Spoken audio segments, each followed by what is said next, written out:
আসসালামু আলাইকুম। আশা করি সকলেই ভালো আছেন।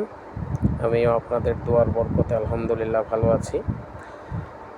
পরিশ্রম সৌভাগ্যের প্রসূতি, কষ্ট করলে কেষ্ট মিলে।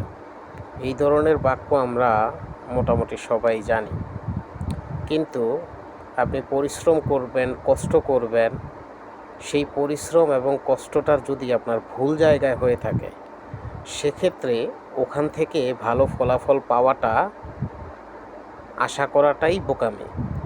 সো আপনি যখন দেখবেন আপনার কোনো ধরনের উন্নতি হচ্ছে না, অবস্থার পরিবর্তন হচ্ছে না, সেক্ষেত্রে আপনাকে ধরে নিতে হবে আপনি সঠিক পথে বা যেখানে পরিশ্রম করলে আপনার সফলতা আসার কথা, আপনি সেই জায়গায় আপনার শ্রমটি দিচ্ছেন না।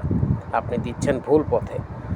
আপনাকে অতি সত্বর পরিশ্রমটা সঠিক যেই জায়গাটায় দিলে আপনার উন্নয়ন হবে বা উন্নতি হবে, ঠিক সেই জায়গাটা চুজ করতে হবে।